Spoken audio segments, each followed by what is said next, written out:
You probably can't reach overhead without that pinching sensation. Maybe you've stopped doing pull-ups or overhead presses. Perhaps you're worried you need surgery. Most people with shoulder impingement are told to just rest, avoid certain positions, or stretch. But that advice can actually keep you in pain. I see so many people frustrated because their diagnosis leads them in circles. So in this video, I'm going to show you exactly what's happening in your shoulder and break down the 3 steps that have helped hundreds of my clients get back to pain-free movement effective and efficiently. And if you stick around to the end, I'll also share bonus exercises to further help your shoulders with stability and control for the long haul. Alright, so before we get into the solution, I want to share with you some of the insights about why you might not be seeing the progress you deserve despite doing everything right. So here's the old story. Your shoulder has a space or an area, it's called the subacromial space. This is the narrow area between the coracoacromial arch, formed by the acromion and the coracoid process above, and the head of the humerus below. And so when you lift your arm, structures like your tendons, ligament, and bursa gets pinched between your bones, causing pain. It all sounds logical, but here are some things to take note of. A landmark study by Sher et al. Found that 34% of people with zero shoulder pain had rotator cuff tears on MRI. And in people over 60, that number jumped to 54%. So think about what that means for a second. The things that we've been blaming for decades, like tears, narrowing, bone changes, show up just as often in individuals with pain-free shoulders as well. Here are also some studies that show that imaging findings and actual clinical dysfunction are poorly correlated. The current evidence shows that the abnormalities appear to be nearly as common in asymptomatic and in symptomatic shoulders, indicating that extra considerations is needed when you're making inferences between imaging findings and symptoms. Hence why I've coached clients with terrible MRI findings who recovered completely, and I've also seen people with perfect imaging who struggled with chronic pain. The real difference is that it's not what your scan shows, but how well your shoulder functions. Impingement pain isn't just about bones crashing onto your tendon. The pain is more about how your shoulder tissues are being loaded, how well your muscles and shoulder blade guide your arm, avoiding compensations, and how sensitive your nervous system has become, which is sometimes made worse by stiffness in the joint capsule. So don't panic if your MRI looks scary. Focus on improving your shoulder function because that's what actually matters. Think of your shoulder like a set of gears in a machine. And when all gears like your muscles, tissues, and your nerves are well oiled and working together, the machine runs smoothly. But if one gear gets stiff or out of sync, maybe it's a tight capsule or weak muscle, the whole system jams up and you'll get warning signals. That's why improving your strength and your functional mobility helps the whole machine or your body run better, so you can move without those grinding, painful signals. Now let's talk about why what you've tried hasn't really worked. Things like passive stretching, it only improves like the stretch tolerance, not actual tissue capability. You're teaching your nervous system to tolerate discomfort, but you're not building the strength where you need it. As for injections, it's only going to be a temporary relief, but the real problem is still going to be there. For generic strengthening programs, if you're building strength on top of restrictions, you're just reinforcing bad movement habits. Think of it this way. If you're doing an overhead press, it's just going to be an expression of your current shoulder function, but it doesn't actually improve the function of your shoulder. It just makes your dysfunctional shoulders better at compensating through the exercise. So you'd want to focus on improving joint independence before actually going on to working on joint interdependence. So how do we do that? You need to free up what's stuck and build strength and control in the areas that require it most. Let me show you how. This is the same 3-phase protocol I use with my clients. I'm going to walk you through each of these phases so you can start implementing them today. Phase 1 is all about identifying your specific restriction pattern. You do this using something called CARs, controlled articular rotations, for your scapula and your shoulder. We're going to be starting off working on our scapular CARs, so focusing on our shoulder blade area. So you can have your arms by your side this way and keep them locked in this position. Try to make sure that your arms are straight, don't have your elbows bent. To start, you want to breathe into the belly, lock in the breath, and then also do this thing called muscle radiation, which is keeping tension throughout the whole body. And this allows you to recruit more of the muscle fibers to allow you to generate more power for the movement, and while keeping the rest of the body still. From here, while you keep your whole body stiff, you're going to isolate the movement to your shoulder blades, starting off with retracting the shoulder blades, and then we're going to transition over to elevation, so shrugging your shoulder blades up. Then from here, we're going to protract our shoulder blades forward, squeezing the pecs as well and all the surrounding tissues. And then we're going to start depressing down our shoulder blades. And then we're going to repeat over to retract, elevate, protract, depress. And then from here we can reverse the movement.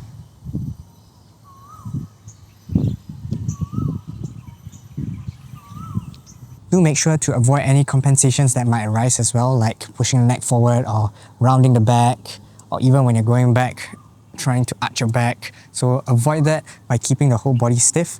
For your shoulder cast, we're going to be working one arm at a time. So bring one arm across to your extreme range, and then from here we're going to externally rotate the shoulder to the best of our ability. And then when we start off, we're going to breathe in, lock in the breath, irradiate tension throughout the whole body, and start working by drawing the biggest circle that you possibly can with your shoulder. And once you feel like you have inhibited, you can't move anymore, you're going to start internally rotating our shoulder all the way back and completing the circle. By the end of it, your knuckles should be right by your hips. And then from here, we're going to reverse the movement. So bring it back. And then once it feels inhibited again, you're going to slowly unwind the shoulder by externally rotating and bringing it up and across in front of you again to the starting position. Every rep that you do, try to acquire a little bit more in terms of the range of motion and making sure that you're always working towards the outer limits of the exercise. So it's important to notice where you feel restrictions. Where does the movement get glitchy, jerky, and where do you find yourself compensating? Like hiking up your shoulder, arching your back, so on and so forth. And just a safety note, if you feel any sharp shooting pain or your symptoms get worse for more than 24 hours, reduce the intensity. For sets and reps, you can do this 3 to 5 reps per side, and if you are short on time, you can do this bilaterally as well. But of course, this one will be a bit harder in terms of trying to stabilize both shoulders at the same time if you are not experienced in this movement yet. If you need more guidance for your rehab journey, I'm going to be opening up more slots for one-to-one coaching, so feel free to click on the link below to register as well. So now that we have done our quick assessment and primed our joints, let's start working on developing the strength and control within those joints. We can start with working in our internal rotation and external rotation. And the reason why we're starting with our rotations is so that we can target the deepest tissues surrounding the joint. They also help you reconnect your brain and muscles so that you can use them better. And this is also going to be one of the fastest ways to get your shoulder moving and ready for efficient progress. So we're going to be working on something called PAILS, which is Progressive Angular Isometric Loading. And this is going to be allowing us to overcome any neuromuscular barriers by allowing us to put ourselves in end range positions or those passive ranges that we have but can't control. And we're trying to drive and activate all those deepest tissues to allow us to build more strength in those areas. We're going to be working on an exercise called sleeper stretch for our internal rotation. So all you need is ideally a yoga mat and a yoga block. So the yoga block is just there for you to rest your head. And then we're going to place ourselves in a side lying position this way. You can keep your knees bent in this position and nice and stable. For your arm that you're working on, for your shoulder that you're working on, you're going to place it right in front of you and in a 90-degree position. So 90-degree position here. And then from here, you're gonna rotate your shoulder into internal rotation as best as you can. And then you can use your resting arm to help push down to help you get into a passive stretch. And ideally, you wanna try and point your fist towards your belly button. And as you start to internally rotate, try to avoid any compensation from your shoulder blade popping off the ground. You want to try and make sure that your shoulder is on the ground at all times. Your spine is not moving, it's just nice and neutral. And then start to find that passive stretch. You should start to feel the stretch on the top and the back of your shoulder. And then you're going to relax here as best as you can. You don't want to start leaning back. You want to try and keep your shoulders squared forward in front of you at all times. And just relax into the stretch. Try and breathe in and exhale as long as possible. And we're going to do this for 2 minutes. And why we're doing a passive stretch first is so that it's going to allow you to get a little bit more range. And during this 2 minutes, you want to try and explore, wiggle a little bit so that you can start to squeeze a little bit and acquire a little bit more range of motion for your internal rotation. And maybe at the end of the 2 minutes, you start to realize that you have a little bit more range than you would expect. So at the end of the 2 minutes passive stretch, we're going to be doing our pils. And how we're going to be doing that, we're going to apply the same principles like we did with the scapular cars and the shoulder cars by breathing in into the belly, locking the breath and irradiating the whole body, trying to keep tension throughout the whole body while we're going to start to apply a little bit of effort trying to lift up our hand this way into external rotation, but we're not actually moving it, we're doing an isometric. Our hand on top is going to try and resist. Okay, we're going to drive that from 10% of effort all the way to 50 to 70% of effort, whatever you can handle today, especially if you're a beginner, you don't want to go too hard, too fast, okay? And you want to avoid any compensations that might want to arise, like leaning backwards, crouching a little bit more, just to get more out of it. You want to avoid doing that and keep as still as possible. That's why we do muscle irradiation, to keep our body as still as possible. So remember, if you need to breathe, you can do shallow breathing. You don't have to lock in the breath all the way. But why we do shallow breathing is so that we can maintain and brace our body for a potent stimulus for driving intensity to our isometric loading. And once you're done, you're going to slowly ease off and you're going to tick-tock back and forth from external rotation all the way to internal rotation. External rotation, trying to drive more in terms of acquiring more range of motion. So it's not just fumbling back and forth, you're trying to intentionally try to press against the ground. You're trying to intentionally try to acquire more in terms of your internal range of motion, and this is going to allow you to retrain your body, your nervous system, to tell it like, yes, I want to use this range of motion, I'm trying to drive more strength out of it and overcome that neuromuscular barrier that you have. So just to recap on that, you're doing 2 minutes of passive stretching in your internal rotations, followed by pils contraction for 30 to 60 seconds. Work with an intensity and a duration that you can achieve for today and not drive too much too soon, because everybody has their own unique shoulder issues, so you want to make sure that you are adjusting to what you can handle. You can also do this for about 2 to 3 times a week. You can also apply this technique to different movement orientations for your shoulder. So think about flexion, extension, abduction, adduction. I can't go over every exercise, if not this video will be too long. So just take the concepts from today and apply it to different movement orientations as well. So what's happening here? You're teaching your tissues to handle load at these new ranges. You're building active range of motion and not just passive flexibility. The sensations that you should be feeling during the pils will be a deep muscle engagement in your rotator cuff. And just as a little bonus, once you feel that the pain is gone and you feel confident in muscle contractions, you can work on the opposite muscle contraction as well, the rails, the regressive angular isometric loading, and this will help to continue to help you to acquire more range of motion. Now, after completing phase 1 and phase 2 for maybe the first 2 to 3 weeks, you might have potentially unlocked a little bit more in terms of your mobility, reduce a little bit of the pain, and your tissues can start to handle a little bit more load. But there's one last step to make your progress stick. Think of it like servicing a car. Every year, the parts will start to deteriorate, but you still need to go in for servicing so that you can reinforce the parts as well. So in this phase, we're going to be working on eccentrics. It's going to help us build stronger, more resilient tissues, repair and upgrade your tendons so they're tougher and still at the same time flexible, and also to boost your shoulder strength and control for good. For the eccentrics, we're going to be working in the same position, but using a weight as well. So if you have a dumbbell that you can use, and so in this position, you want to make sure that you're still in a 90-degree position and working on a negative motion of the movement. So you want to breathe in, irradiate, brace the body, keep tension throughout the whole body, especially around the shoulder, the wrist. The wrist doesn't go in wrist extension this way, it keeps neutral to the whole arm. So when you're doing this as well, you want to make sure that you allow the weight to pull you into that range that's hard for you to control. And then once you feel like you've reached that end point for yourself, you can use your other hand to lift yourself back up again. You lift your arm back up again and then reset, breathe, brace, and then go. And then you start to feel the top and the back side of your shoulder opening up, and then you can reset again. Just remember, you want to avoid compensation. Your body might want to lean back this way, right? Your arm might want to straighten out this way. So try to avoid that from happening. You want to try and keep strict form as best as possible. You can do this starting from 30 seconds all the way to 2 minutes. But of course, start slow first and then work your way up for about 2 to 3 sets for about 2 to 3 times a week. So if you don't have a dumbbell or weight for the sleeper stretch position, you can always use the bands as well. Hook it onto an immovable object, and you're going to control as best as you can and allow the bands to bring you into internal rotation in a slow and controlled manner. So this is going to help you develop control and confidence for your nervous system to trust you that it's safe to work in those areas, at those ranges of motion. And again, if you feel any sharp pain, then reduce the intensity. Now, as promised, here are the bonus exercises.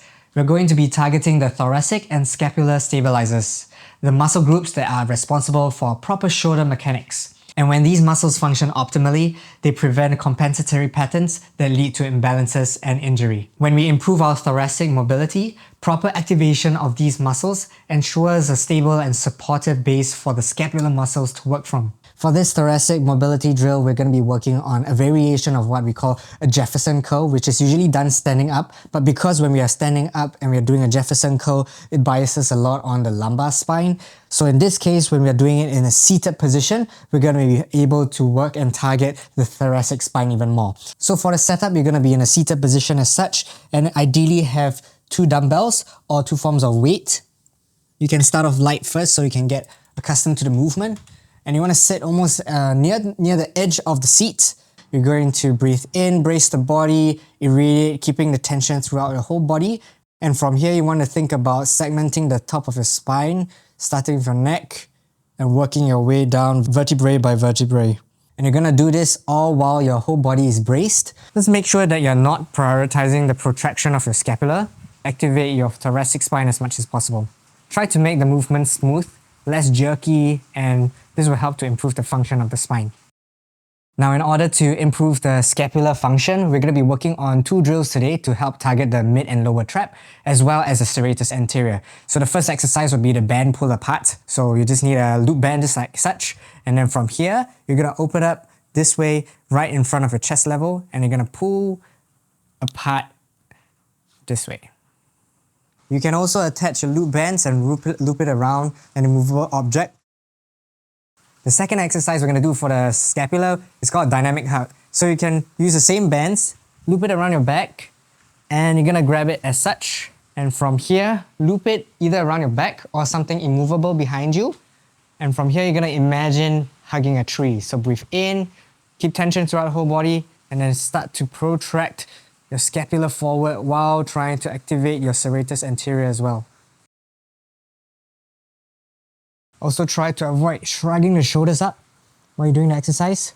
Keep them down and avoid any other compensation that might want to arise.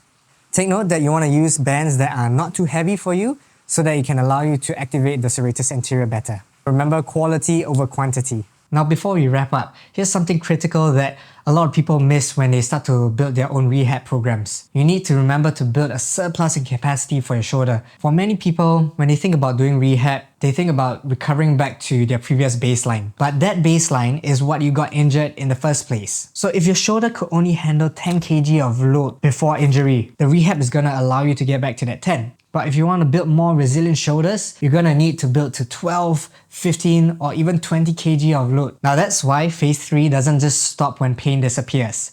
It continues until you've built capacity beyond your previous limits. Okay, so I know watching a video is one thing, but putting it into practice can be overwhelming. Maybe you're wondering, where do I start? Am I doing this right? What if I mess up? What I've shared so far in this video isn't a one-size-fits-all solution.